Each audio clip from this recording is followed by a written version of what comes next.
We are hosting someone very special today and also talking about a topic that is very meaty. So I want to make sure we have a chance to ask questions. I have some questions prepared for Maggie already, but also feel free to pop your questions into the chat and we'll have a more dedicated Q&A session. So if you see a question in the chat that you really like and you're like, yes, I would love for that question to be addressed, feel free to put a little plus sign emoji behind it so that we can know which roles or which questions are most interesting, and we'll make sure we definitely ask them.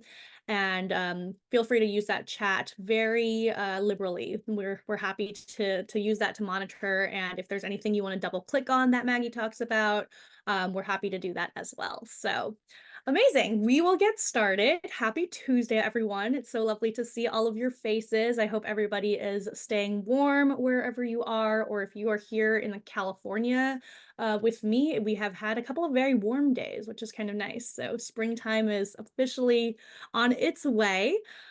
So I want to take some time to introduce our guest speaker today. We have Maggie joining us, and some of you who are in the Ask a Chief of Staff community have probably seen her name pop up a few times. She is the founder of Nova Chief of Staff, the very first Chief of Staff certification that has ever been created. And if you want to learn more about that, we'll give you some more information about that at the end of the session. I myself am going through the course, so that's really exciting. And to tell you a little bit more about Maggie, Maggie was the first chief of staff to a president at a Fortune 40 company, and she built that chief of staff model from the ground up. So she is the perfect person to be talking to us today about defining the chief of staff role and what exactly it might look like, how you might better define that role within your company if you're a first-time chief of staff or the chief of staff role is new at your company. And her 20 years of experience spans companies like T-Mobile, Nordstrom, Starbucks, and she herself is also a fractional chief of staff. So without any further ado, I'd love to give a warm round of applause to welcome Maggie to our Ask a Chief of Staff stage. And thank you so much for joining us today. Yes, this is great. Claire always brings out like a high percentage of confirmed attendees. So it's fun to see you all here. This is great. Amazing. So like I said, I have a couple of questions prepared for Maggie, so we can start there. But as we go along throughout this fireside chat, please feel free to drop your questions in the chat. I will be monitoring that throughout the discussion, and we will make sure we can ask these questions to Maggie throughout our time. So Maggie, let's start with some quick introductions. We'd love to hear about your chief of staff journey and how you ended up as a chief of staff. So can you walk us through a quick history of your career and, emphasizing specifically how you found the chief of staff role and how that became your career? Yeah. So we've got a good mix of people on this line. So those of us who found ourselves in chiefs of staff role at this point, there seems to be a common thread. I didn't know about the chief of staff role. I'd really never heard of it outside of, TV government until I was literally interviewing for the job. And I still didn't understand, didn't know what that meant, didn't know what business planning meant, didn't know what rhythm of business meant. But it all sounded, good. So we can get to that. But basically my background, I've led teams for about 20 years. So longer if you count more athletics, but food and beverage, I was doing, managing like retail and food and beverage outlets and many people, 40, 50 people in my early 20s. And that really paid off later. So when I'm talking to younger folks, I'm like, figure out how you can lead people, like just start there. But anyway, I moved into kind of my first desk job at Nordstrom, where I was just a very intro, assistant buyer. I was thrilled to finally have a real corporate job. It was busy and cubicle land, and I just loved it. I'm a Seattle native. I'm in Lincoln, Nebraska now. But looking back on my time at Nordstrom, it was pretty foundational in the sense of I kind of from promotion to promotion, I was promoted every year from assistant buyer to online buyer to multi-channel buyer, kind of both. And I was able to step into new and different businesses over and over again. And they ran completely different people, different product, different margin requirements, different vendor relationships. So I share this because the movement for me was a really positive thing. I learned how to drive efficiency and figure out the best way to navigate difficult situations and solve problems. And it was a little bit chief of staff like too. There's a buyer and a buy planner. And I was kind of trying to make the buyer's life easier in every sense of the word as a buy planner. So I ended up going back to school and getting my MBA. We can chat through, if I recommend that or not for chiefs of staff folks, interested folks. But I was recruited for a executive development program at T-Mobile. And in order to even qualify to be recruited for this program, you had to have managed like a ton of people early in your career, which is kind of why I brought that up earlier. But I moved into this leadership development program with T-Mobile. I was moved to a different city, a different state. I had to lead a bunch of stores, like a district of stores in an industry I'd never worked in before, in a place I'd never been. And then moved back to Seattle, had a little bit of time in a retail strategy role. And then I'd finally, at this point, I'm 37 now. At age 32, I think I'd finally heard about the chief of staff role. And that's when I kind of moved into it. So. That's amazing. Well, thank you for sharing that background. And I think, like many folks who are interested in chief of staff roles, you have a very varied background as well. So, yeah, walk us through a little bit more about how you heard about this chief of staff role, how this became the thing that you knew you wanted to take on. Yeah. So I had a friend, a peer, kind of a mentor on my retail strategy team who I thought was awesome.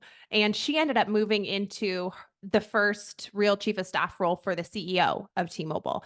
And I adored her. I thought our skill sets were a little bit similar and I wanted to learn more.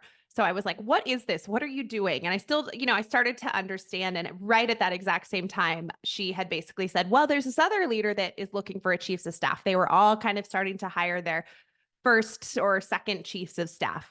And the leader that I moved into as a chief of staff for, he had never had a chief of staff and I'd never been one. And he wasn't the kind of person, and I don't think most leaders are, to be like, here's exactly what I need. Here's what a chief of staff does. And like, here's a roadmap for you. Go do it. Absolutely not. That's probably the hardest thing about the chief of staff role is that people don't know what it is. So first of all, how do you explain it? We could probably get into that and have like a whole hour conversation about what it is. But leaders especially don't specifically know what it is. They don't specifically know how a chief of staff can help them. Often it's like, well, this guy told me I needed one, or this lady has a great chief of staff, so I want one. So basically I had already had a relationship with this leader. So that's super valid and important to think about. Like, who are you networking with and who do you have relationships with to where they need to hire someone they trust? You're kind of on the short list. I'd had a relationship with him through the executive development program I was in. I'd interviewed a few times. I'd had some informal kind of informational interviews, and they chose me to interview and ended up getting this chief of staff role. Well,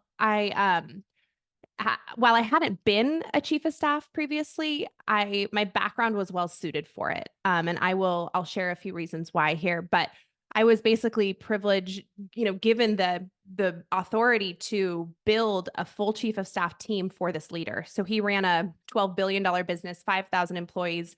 Resources were not scarce and he needed a lot of support. So I was able to build about 7 or 8 of us on this back office chief of staff team doing business planning, engagement. We had a full-time person dedicated to engagement support. So where is this leader showing up externally, internally? How do we prepare them for things? Are we recommending what this person should be attending?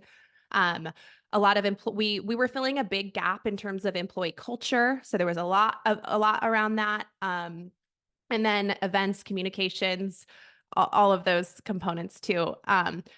So I think, sort of just closing the loop here, what made me attracted to the chief of staff role and also what made me good at the chief of staff role is one, I like doing a lot of different things. And I'm guessing that most of the people on this call are the same. We like variety. We probably consider ourselves good at a lot of things. So why would we want to just do one? That's okay. Like, that's a great benefit of the chief of staff role. I really love most of the time, I love kind of that learning the business from the top, which does come with the networking and a bit of the politics and kind of have to think a lot about executive presence and how are you showing up and are you polished enough. That part gets a little bit annoying to always be thinking about, but I really do love learning a business from the top, and that's what chiefs of staff can do. Um, I'm excellent at organization. Like it's fairly organization on its own can be pretty administrative. When you think about it strategically, how do you move an executive through their major initiatives? You've got to have a lot of organization. So, what does that mean? Having a place to put all the things and anticipating what those things are before they come to you. So we can go on and on about this, but I knew that I was well suited for the role once I started hearing like team alignment and business, like organization and preparation and like driving collaboration through visibility, things like that. But I didn't know what the role was. But I personally love it. And I'd honestly finally found career alignment. I'd liked my jobs before, but once I found the chief of staff role, I'd finally found that alignment in terms of kind of being that driven generalist leader and not necessarily wanting to specialize, but thinking I had to. When I found the chief of staff role, I was like, okay, cool. I can just sort of continue to do lots of different things and not have to deeply specialize in one thing. I can do a lot of different things. So Yeah, I'm hearing what you're saying about having a lot of breadth, right, in terms of what this role covers. And I think Ina posted here in the chat, chief of staff equals chief of stuff, which means, you really are doing a little bit of everything. And sometimes you have the opportunity to build a team around you. Sometimes it's you kind of getting in the weeds and doing some of this stuff yourself. So yeah, I want to kind of go back to what you said about it was your first time being a chief of staff. It was your leader's first time having a chief of staff. yeah. So tell me a little bit about how you started to build out what exactly this role looked like, right? We talked a little bit about how you were the one to help build out this chief of staff model from the ground up. And so I want to talk a little bit about, you mentioned you had this relationship with your leader before. So you were kind of on the short list when they decided it was time to hire a chief of staff. What did that look like to define the chief of staff role together? And then walk us through what does it mean to build it from the ground up? Yeah. Well, we didn't have a lot of collaboration on what that role meant together. So it was pretty much like go figure it out. And it went well in the sense of I mentioned that my previous background, I think, was well suited for a chief of staff role. And I'll share why. I think the best thing you can do as a new chief of staff, and maybe in many other jobs too, um, it would depend, is document current state as like a first step. First 30 days, probably. You want to document current state. What does that mean to a chief of staff? Specifically, like one of the very first things I've done previous to chief of staff and in this role was kind of figure out what are all the meetings and the sessions and the things happening that drive business forward. And that can be defined as rhythm of business. When are we looking back at past performance, for example, or last year's business or last week's product launch retro? When are we looking back? When are we looking down at current operational tasks? Something new that's happening, your employee base, like things that need your eyes now. And then how are we planning and ensuring that we're talking about future items, strategic 2-year plan, 1-year plan, this big thing happening next month. So that's kind of referred to as your rhythm of business. And before a chief of staff can come in and make an impact, you have to understand current state. And I don't believe that you can really understand something deeply in a chaotic executive world without documenting it. So that's definitely where I started. I benefited from being in a company with other chiefs of staff. So that's the other place where I think I went right is I reached out to Kristen Gee, a friend of mine who I'd worked with over on the consumer side of the business. I was on the B2B side of the business now, and said, okay, I'm supposed to be tracking all these work streams. Like, do you have a template for that? Oh, sure. Here you go. I mean, find a person that allows you not to reinvent the wheel. There's already templates out there. There's already tools. There's so much. I have a lot at Nova that we give away to whoever. There's things that exist already. So figuring out what it is you need and then making it fit for your business is really kind of a, I don't know if it's a trick or just like a norm that, but you should be doing that. But reinventing the wheel, spending a lot of time creating new tools.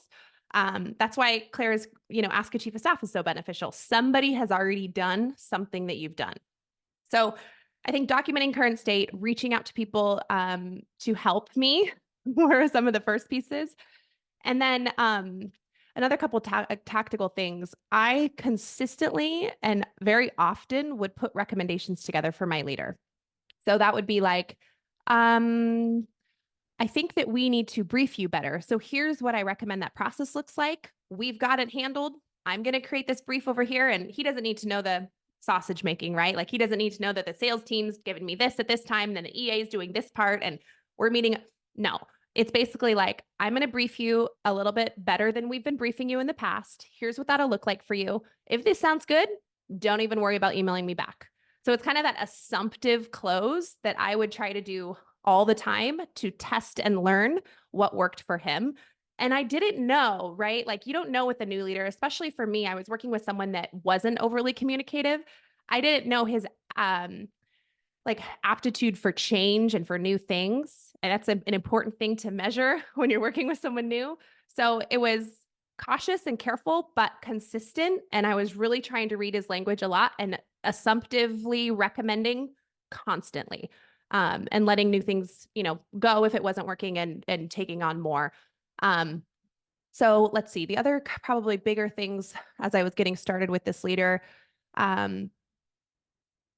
definitely connecting with everybody on his leadership team and building as strong of a relationship as I could with the leader's EA from the very beginning. So what are the things that his leadership team, what are they talking about all the time? What are the big concerns? I want to get to know them personally. I want them to feel like they can share with me. What are the things you think I should solve? Whether I can solve them or not, that's not the issue. I want to hear from them. They don't know necessarily what a chief of staff is either. So, what are the problems? What's going on? The EA relationship is crucial. Chiefs of staff can't come in guns a-blazing, ready to make change after change after change. Like we just can't. We are driven. We're achievers most of the time. That is obvious, but our actions have to be a lot more gentle. I think making sure that we've got buy-in and collaboration and that we understand that relationships are far more important than any deliverable was a huge learning for me through kind of making sure that the EA is on the same page. I mean, most of the time, a chief of staff is going to come into a situation where an EA has been there longer. Not always, but most of the time. And when that happens, the EA is going to feel encroached on and they're going to feel nervous about their job and nervous about change. We have to be aware of that as chiefs of staff. So lots of EQ conversations here from the chief of staff world. Absolutely. I think I love what you're saying about documenting current state, right? Getting a sense of what's going on before coming in to be like, let's make all of these changes, because chances are when you're coming into this organization or you're coming into somewhere where things have been done a certain way, you don't have all of the context about why things are being done a certain way. And it's super important to know what that context is before suggesting changes. So you gave us a perfect segue here. Sounds like your leader had both an EA and then hired you on as their chief of staff. Can you give us some of the differences between what you worked on versus what the EA worked on? And we can maybe dive in a little bit deeper into what that working relationship might look like. But let's first Yeah. start with defining, what the different characteristics of an Yeah. EA is versus what a chief of staff is doing. Yeah, for sure. And another question that is hard to understand and that a lot of people have different answers on. So it's a dialogue style question that will continue. But I think my time as founder of Nova, I've been able to talk to a lot of people, EAs and chiefs of staff, and have learned a lot. I'm sure Clara has too, around just the spectrum of roles. So if we have like a half circle here, with junior administrative assistant, and all the way at the other side is like executive team member, chief of staff. There's quite a lot of variance in between those two areas here. From the strategic executive assistant who is acting as a chief of staff, they're probably mistitled. And a chief of staff who's calendaring and doing expenses and travel and has no time for strategic work, they are also probably mistitled and maybe are a little bit more of an EA. So I alluded to it here, but an executive assistant, the way I describe, highly complex, absolutely problem solvers, key to an organization, but their scope is a lot more detail leveled deliverables. So expensing, calendaring, travel, logistics, um, a lot of coordinating and logistics of the executive leadership team. The chief of staff, on the other hand, is truly the way that I describe the chief of staff role is a leader's strategic thought partner that's excellent at execution, designed to drive the executive's leadership team forward through collaboration and alignment, and leads the leader's key business initiatives and maximizes that leader's time and drives business more efficiently, more efficiently and more effectively. So the CEO, the visionary, the leader, the business owner, their eyes should be up, head forward, focused on the future, at least 80% of the time. But we all know through working with executives that a lot of times they are heads down, chasing executional tasks. The goal of a chief of staff and an EA is to keep that leader's head up, looking forward, and to take care of a lot of the executing for them. The chief of staff comes in and is excellent at execution. So they're able to stay heads down and work through a lot of things quickly, but they are very strategically minded and able to think about the future. It's like seeing the trees through the forest, I think is another analogy. There's so many analogies for it, but that's one of them. Another thing that I think helps people understand the chief of staff role a little bit is comparing to the COO. So a chief operating officer is basically responsible. And there's a whole other debate we could have around what is a COO because it's not specific. There's operations in every single part of your business. Okay. But when many businesses have COOs, a COO is responsible for the health of the overall business. They have their own scorecard, they have their own work streams. They are like over here in a work stream, of course, like dotted line to a leader. The chief of staff exists to support a person, a leader, just like the EA. They are driving a leader's key business initiatives forward. A COO is responsible for the overall health of the business, has a separate scorecard and everything. So I think that might be helpful in like when we think about definition. When I think about like how does a chief of staff work with an executive assistant? And I can speak specifically to my experience as a chief of staff at T-Mobile. Let's take an all hands, for example. We don't want the executive focused on that all hands, like, where's my script? Here's my outline and my draft, and which leaders are we having speak? And let me send an email to everybody. But a lot of executives do that. I was just at a retreat with a bunch of CEOs, and sounds like a lot of them do that. They should not be doing that. The way that we worked at T-Mobile was that executive, we have a few meetings with them. We recommend an agenda. We recommend the speakers. We recommend the flow of everything. We even draft the notes that they're going to write. They're not doing anything but approve, approve, approve. That's it. Sometimes they may say a couple months ahead of time, let's focus on this next meeting or let's focus on that. Great. That's future vision, strategy, leadership. An EA's part in all this is, okay, awesome. When are we scheduling this?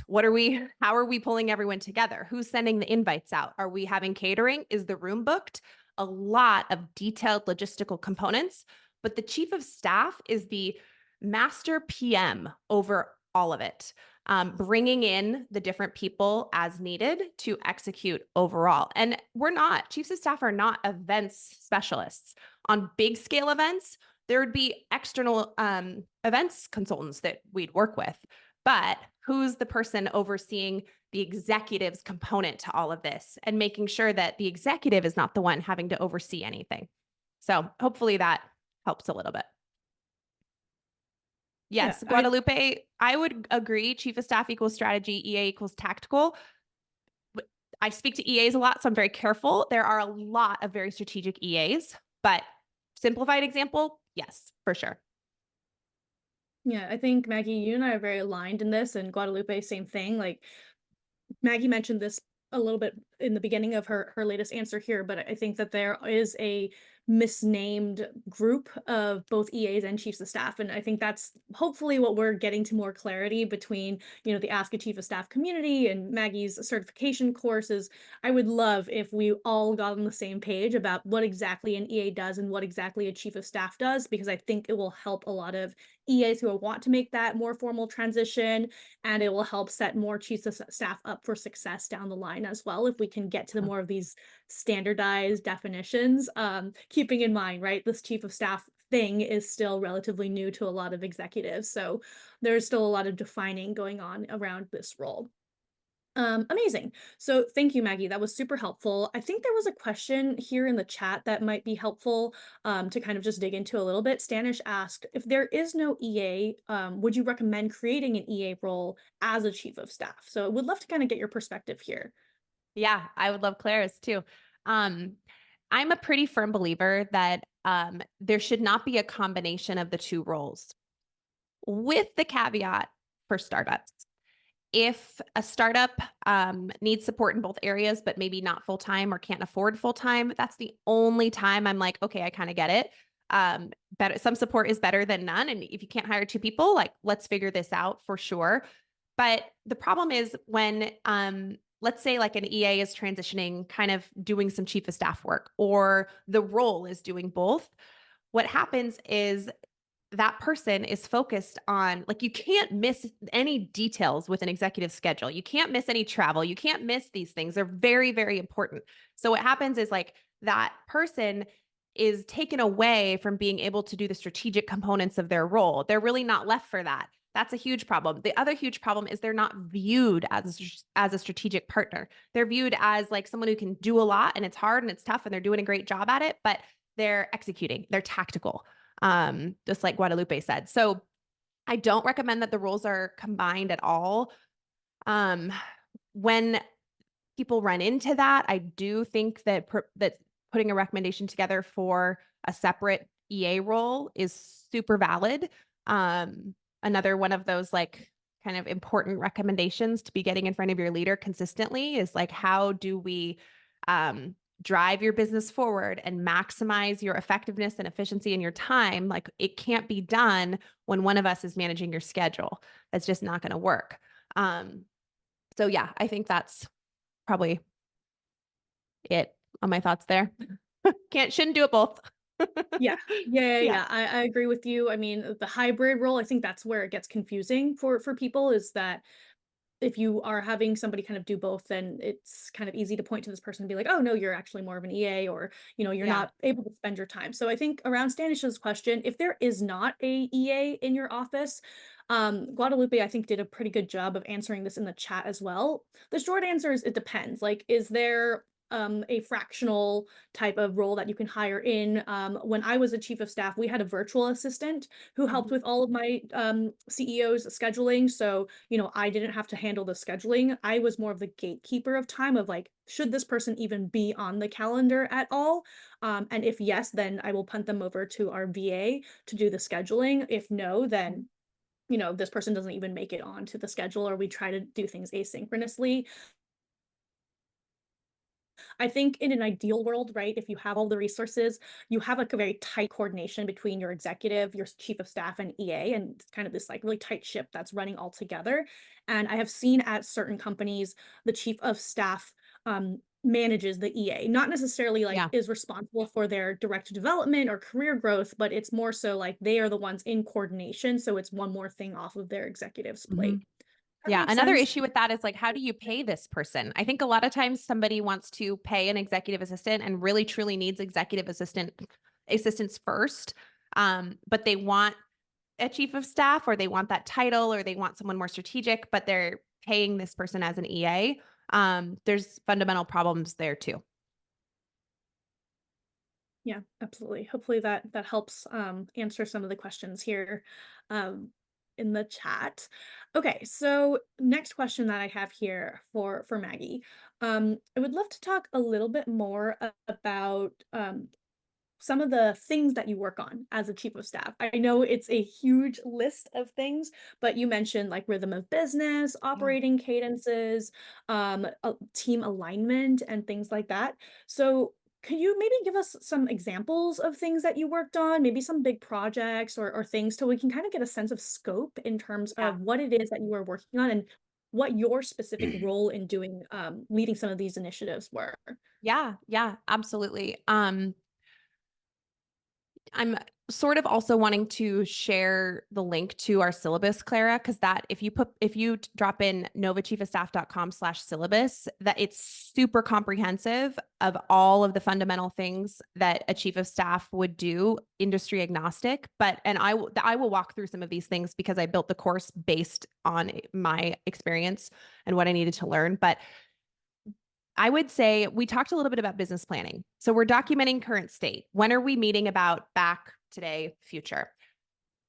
After that point, you have things documented. That is when we find room to think strategically. Once we clear out the chaos and we can see things clearly, we can make strategic recommendations. So what is a lot of my time was spent on business planning and rhythm of business, even though it sounds like it's just like a one-time thing. It's a constant reevaluation because businesses change so fast, especially at the top, at the executive level. So, evaluating and recommending updates to your rhythm of business, probably quarterly, if not more often than that, is important. Once you have that documented, what are we looking for? We're making sure that we are talking about all the things that drive business forward, that our leader needs to be a part of, and that we're not having meetings just for meetings. We're not having weather update type meetings, like just going around the circle doing status updates, that they're strategic meetings designed to foster conversation, dialogue, opinions for your executive team. So rhythm of business, you're evaluating, what is happening when, and then gaps. So, oh my gosh, we have no strategic product meeting, and yet we have a strategic product executive on our team. How do we make sure that the leader gets the information they need? One of the things that has stuck with me for a long time is something that a leader told me once, which was the best leaders figure out ways to get information to them. Okay. So, as a chief of staff, you're helping set up ways to get the information to your leader without them having to ask. So, systems and processes and forums and follow ups and all the things to get them what they need without them having to lift a finger. Obviously, they need to be doing a lot of other work, but following up and asking for things is not what they should be doing. So, that's rhythm of a business. We could go in deeper there, but um, a few other things that kind of fall under the business planning bucket would be preparing your leader. So, are they prepared for every single thing they walk into? Sometimes it's easy to be like, oh, yeah, my leader's prepared. We talk about the schedule. Do they have a brief when they need it? Do they have a brief when they don't need it? Stop doing them. Like constantly reevaluating your processes. Is this efficient? Is this effective? Is he reading it? If it looked different, would he read it? What are the systems and processes behind the preparation? I mentioned like working with the sales team, working with the EA. How does that flow work? It takes a lot of time to then have it appear seamlessly for your leader. In addition to like what's your leader attending, and are they prepared for everything they step into that they need preparation for? What are they showing up to? So are they showing up to things internally? Like let's say you work for a giant company and there's multiple all hands happening all over. Are they showing up consistently and like enough to all those places? What's the message that they're sharing? Now, let's think externally. There's a lot of external opportunities for business leaders to show up to, and some that are very important for the leader's brand and for the company. Are they showing up to those things? What are those things? Are they aware of, is your leader aware of them? Are they talking about their external priorities internally? And are they talking about their internal priorities externally? So that's some about kind of engagements and business planning and business process. I think a vague one would just be diving more into business process. Chiefs of staff can see a lot, right? You're kind of at the top of a company looking and seeing the flow of information and people all the way down. What's efficient? What's inefficient? What problem can you solve if it's on the list of things that should be solved? So constantly identifying those opportunities. Ghostwriting, events, employee culture. We filled in, as I mentioned, a lot with employee culture. So yes, we had an HR team, huge HR part component. We had one dedicated like director of HR for our business. It just wasn't enough. And maybe it was enough in other worlds, or maybe other people had more resources. I don't know. But it wasn't enough for us. So our team kind of dove really deep into our culture surveys and our results and taking action on those results and recommending what those actions are and reading those things out at executive meetings, like very, very deep into employee culture is a big one. And then maybe I'll just round out by we talked about events. Communications would be like ghostwriting for your leader, which is very hard. Takes a lot of time, even if you're a writer, to figure out your leader's tone.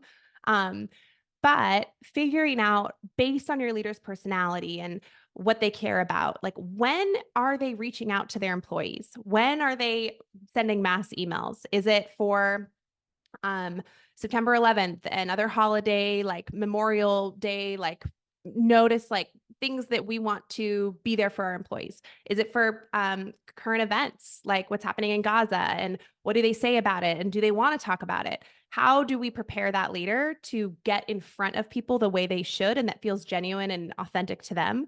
And are you ghostwriting for them, which means here's a draft, check it out. Does this sound okay? Let me rework it a little bit for you. And then they just really hit send. So that's a big part. I think maybe the last thing would be really being the eyes and ears for your leader and having consistent conversations around your thoughts and opinions and feedback and what you're hearing from all the way from the front lines to the executive team. Amazing. I know it's a lot of stuff. And so it A sounds lot. like, how do you possibly have enough time in the day to be working on all of these things? And you said a little bit earlier on, you are the kind of ultimate project manager, right? And um you may not be the one necessarily doing all of the stuff, but you are responsible for getting it out the door and executed in a way that is at your executive and your leaders level. Yeah. And I think that is such an important thing to keep in mind. So, okay, I have one more question that's coming from the chat here, and then I want to give a chance for our participants to ask questions to you in real time. So feel free to use the Zoom raise hand function, or if you can't come off of mute, feel free to drop it in the chat as well, and we will continue to take questions from there. But there's one question here in the chat that I think is super helpful and it will be a good way to kind of close out my formal questions. But how did you measure the impact of your chief of staff role? How do you kind of go into performance reviews and show these are the things that I accomplished and these are the things that I was responsible for? So let's talk a little bit about that and what that looks like. Yeah, for sure. Few things come to mind. One of them is just like feedback from the executive team.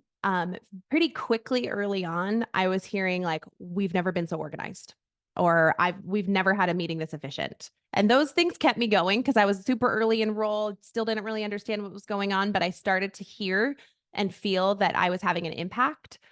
You can ask for this feedback too, which is helpful when we're in a role and we're kind of unsure, like, how are things going? Does it feel different than before? Anything, you want me to do more of? Like, those are good ways to ask for feedback that is actually like important, even when it's good feedback and it feels good, it's important to help you know what you should keep doing. So that was probably like the biggest first early indicators is I heard that across the executive team. And then I just like, oh my gosh, what did it look like before? Because to all of us on the call, we lean this direction. We don't always think of our strengths as strengths. We just think of them as like normal. Like, of course, we're going to be organized for a meeting, right? You can add a lot of value just by being you and like leaning into it because not everybody thinks that way. Other ways to measure the EA part for me was a little bit tough. The EA I came in to work with was nervous, kind of as I was mentioning, like, what's my role going to look like? Am I going to be involved in these decisions? I just stayed really tight to her. I wanted to learn about her life and her family and her kids. And I wanted her to realize that like I care a lot, I'm genuine. Yes, I have some big ideas and goals for this role, but like I care about you. And I definitely measured my success through our working relationship. The more things that she would send me without asking, and the more visibility she would give me over time, and the closeness of our relationship was another like soft side to the feedback that I was looking for. When it comes to firmer, like harder feedback, like hard skill feedback, like results and things like that. It probably just depends on the projects that you're working on. They're a little more boring, like length of time for a project to be completed based on the projected length of time that you thought it would take. Employee feedback, like do people feel like we're listening better? Because we test that. Great. My team's in charge of that. So I think there's some like tactical like components of that. And like, when you're having a good impact, and through one-on-ones with your leader, you should be getting that feedback. I received an equity award bonus and I didn't know that he was so happy with me. It's like, oh, good. He doesn't share a lot, but like how do they share that you are really fundamentally important to them and that you're doing a good job? And trying to figure out what those things are. So it is tough as a chief of staff to measure your performance because you're working across so many things. But I do think that most of the time you're going to know. Yeah, I think this is one of the tricky parts of being a chief of staff is that when you're doing your job really well, people don't really know what exactly you're doing because things Yeah. are running, the trains are on time, the meetings are being efficient. But when things are falling apart, then everybody knows to point the finger at you. So it can be a Yeah. little bit thankless at that time at the times like that, which is important to why it's important to kind of keep this self like I think Guadalupe posted about this is the same thing I always suggest people do, doing a career hype doc where you're keeping a spreadsheet of things Yeah. that you're accomplishing and you're doing some weekly if not monthly reflection on things that Yeah. you're accomplishing per week to week so that you have that to draw upon when it comes to performance reviews when it comes to showing your impact and things like that because chances are your principal relationship with your leader is not going to be the same as a manager and direct report anywhere else in the company where they're very invested in your career growth. Yeah. Yes, they are invested in your career growth because they want you to stay on, they want you to continue to grow with them, but it's not the same promotional track as, let's say, a functional role at your company. And so it's really important to kind of start to define these things for yourself. And, how do you define success for yourself? Make sure you and your leader are aligned in those capacities so that you can turn back to these and say, hey, we said that if, you had this much more time on your calendar or you were able to go to this many more of these public facing events that you're interested in or you were able to publish x amount more content which is what you want to accomplish. If Yep. we're getting you there, that means I'm doing my job. Yeah. Okay, Yeah. so I love that. lots of questions coming here through the chat here, so I'm just going to kind of go backwards. um Jacqueline asks, career is marked by learn as I go, but you mentioned getting an MBA. I'd love to talk about this a little bit more. How valuable was this to you? Are there any courses that you would recommend aspiring chiefs of staff to take or any knowledge-based ones that they should have? So for my MBA, I had a great experience. But the biggest things that I probably took away from it are a great group of resources, hyper local to the area I was in. Um, the confidence that I could get through hard things like mergers and acquisitions class, um, and some opportunity. I was recruited into the executive development program with T-Mobile through my MBA program.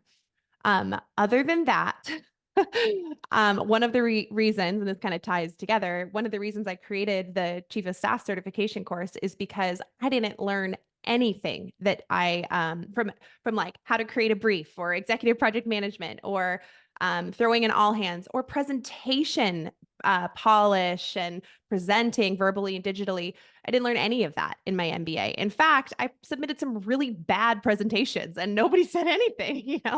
Um, and I was constantly told, like, what are you going to specialize in? Is it marketing? Is it this? Is it this? Like, I felt like my peers were specializing deeper and deeper. And I was in an evening program in my, late 20s, early 30s, going through this MBA program, thinking, oh my gosh, I better figure it out. And nobody was there to tell me, you don't have to, like, this role exists.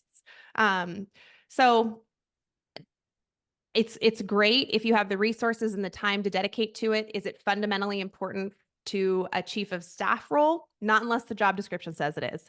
Other than that, I don't think so. Courses, I created the chief of staff certification course because I could not find any other course that existed that gives hands-on practice doing the things chiefs of staff do every day. There's networking groups like Claire's group. There's places to absorb information like this conversation. But when it comes to like, okay, now build a brief, put a recommendation together, that doesn't exist out there. So that's the only course I know of, and I built it. So yeah, I'm a little biased to recommend it to you, but I do recommend it. And we've got incredible reviews, almost 300 people in the course at this point. People are walking out with like immense confidence and validation that they can do the job through this, through some practice and structure and framework. Yeah. I think at the end of the day, if you're considering an MBA, consider why you're doing it, right? Is it because you want to learn a practical skill that you feel like you can't learn anywhere else? Is it to build your network? Because I know MBA networks can be vastly helpful, Yeah. especially if you're looking for jobs. The alumni network can be also very, very lucrative to find your next thing. So, go into it knowing kind of what your outcome is. And that's kind of similar advice I give to people who go into chief of staff roles as well. Kind of go into the chief of staff role with potentially the outcome that you want out of it. Is it because you want to become a founder in the future, so you want to learn at the helm of one? Is it because you want to grow with the startup that you are becoming a chief of staff at? Is it because you are planning on becoming an executive down the line? Whatever that is, and that can change as you're in the chief of staff role, but kind of going into it with some sort of objective is going to help you define what this role is. And I think it's similar for MBA roles as well, or MBA tracks, is like going into it knowing what you want the outcome to be is going to give you a much more targeted approach on how you spend your time, what courses you are taking your time to really like immerse yourself in, and the people that you're networking with. So short answer, like everything else with chief of staff stuff, it depends. But knowing what the kind of root reason is, like don't get an MBA just for the sake of getting an MBA, like that's not going to be helpful to you. But if you feel like, well, this is the network of people that I want to be in, these are the kinds of companies that I see founders coming out of this particular school, then, maybe it's something to consider. All right. So next question here, we have one about um, impact on the bottom line. How much are chiefs of staff involved in business strategy / pivots / hiring and firing strategy, etc.? Yeah. Well, Clara said it best. It depends. Chiefs of staff are at the table. They're at the table of the most important conversations in the company, and they are maximizing the CEO's time so the CEO can spend their time on what's most important: growth, strategy, vision, leadership, right? So when you think about those components, there's nothing more valuable to a company or a person than their time, especially the CEO's time. When it comes down to like truly measuring the bottom line, there are chiefs of staff that fill gaps like finance. Like, let's say a finance director is out on maternity leave, and so a gap needs to be filled. It's very common for chiefs of staff to fill gaps. It's also very common for chiefs of staff to be more technical depending on the role. But it really depends. Every single chief of staff job description is going to be very, very different from each other. So if you're like, I'm not really into like being heavy in finance, you could still like be excited about a chief of staff role. That's okay. There's a lot of variance between the roles. But yeah, you're at the table. Chiefs of staff are at the table for all of their executive team meetings. They're driving those meetings. They're making sure everybody's heard and amplified. They're following up on the work streams and the next steps, and making sure we're prepared for next time. They may be leading a lot of work streams themselves, depending on the role. So I think that they are intimately connected, depending on what it is. Absolutely. I think it depends. Always is a good answer here, but also it depends on your executive, right? It depends on what your executive, also what their strengths are and what they really want to focus their time on, and what are the parts that you need to fill in the gaps for. So, hiring and firing, unfortunately, that is, I mean, for my personal experience, that was more on the hiring side, thankfully, over the firing side. But, when I joined my company, we had just raised our Series A, and we knew that a lot of that money was going to go towards building the team. We were 10 people when I started, and we needed to get to 50 in order to accomplish all the goals that we did. So, hiring was pretty much like the very first mandate that I got that was a long-term project. And then in terms of pivots, like, I don't know, maybe your company isn't going through a pivot, so you're not involved at all. Or maybe the pivot has already been put in place and it's already happening. So you're not really there to help decide whether the pivot needs to happen, but instead you're there to help shepherd the transition through and lead change management. Um, so I think we have time for one more question. And so while we wait for that question to populate, whether you want to raise your hand or you want to drop it in the chat, Maggie, can you tell us where people can learn more about your certification course, or if they want to get involved, or even connect with you, where that might be? I know obviously novachiefofstaff.com is a great place to get started, but anything else that you can direct people to if they want to find out more about yourself or anything else you're working on? Yeah, for sure. So we both just popped links in, novachiefofstaff.com and then novachiefofstaff.com/syllabus. Anybody interested, I always tell them to like deeply review the syllabus. If you think that you could benefit from at least half of the items on there, I suggest enrolling. I think it's a good value. If you're like, I pretty much have these things down, then it might not be the right avenue for you. I'm also on LinkedIn. I could put it in there. Maybe Claire can do it for me, but it's Maggie-Olson, Olson-COS, is my LinkedIn. And I'm posting pretty much every day about chief of staff, leadership, kind of the relationship between the chief of staff and the rest of the C-suite. I've been chatting a lot lately around AI. I'll put a plug here with this group. I just posted today around chiefs of staff taking on the role of policy writing for AI for your company. If it's not us, it's going to be legal or IT, and we don't want that. Chiefs of staff should be at the table. We are good at cross collaborating, learning new things, figuring out who needs them, and working with other people to help us like put stuff together. Just a plug that this could be a really good way for you to add value in your role, chief of staff or not. Form a small committee. Anyway, I have some steps that I just posted today on LinkedIn around how to do that. I love that. AI is so topical and top of mind for so many folks. And yeah, if you're not thinking about it as a chief of staff, it's going to get co-opted by a different department and it's going to be very hard to wrangle back. So Yeah. great to be thinking about it. All right. So Rachel, close us out. I have your hand up here. So please ask your question to Maggie and then we'll get ourselves wrapped up. Great, thanks. So this has been great. Like, I feel like this is exactly what I needed because my story is that I was an executive EA for 15 years in corporate America, Fortune 200s, up there at the top, but doing that tactical stuff, right? Yeah. So when I was brought into my startup, I was still doing all of that stuff. Even though my title says chief of staff, I was like doing all the scheduling and planning all the events and doing travel and expenses and everything, So Yeah. I am just now almost a year and a half in, I've gotten the scheduling off my plate. So I'm like, finally have like the bandwidth to take on chief of staff stuff. But I'm finding myself struggling with like how to make the shift, like how to go from this very tactical daily, got your checklist, to really being more strategic, to really being that like partner that they want me to be. And they understand that like, I've never been in this role before. It's a growing process for them as well as myself. So it sounds like your course might be a good start for someone like myself, or like what other recommendations you have?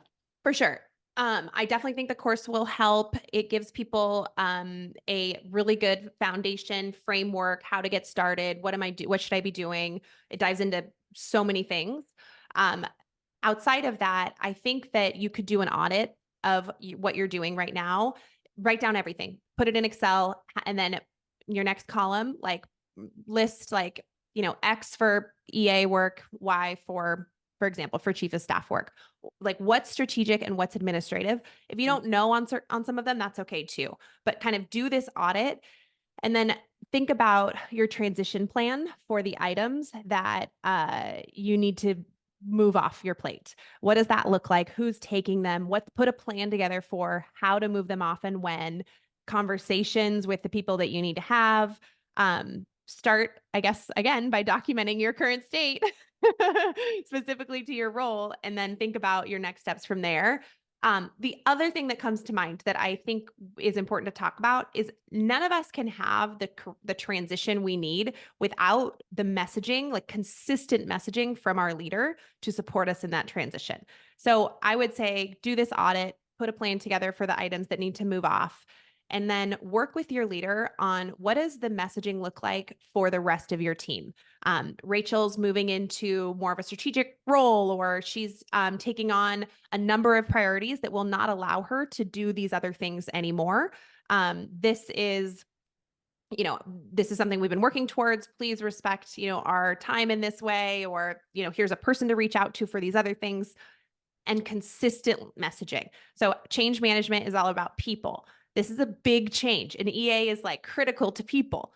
So it has to be messaged planfully and consistently by your leader and yourself to the rest of the organization to free up your time. And then, what are the things? I think we talked about some today, and then the material in the course would help you for sure. Awesome. Thanks so much. Yeah. Congratulations. It's exciting.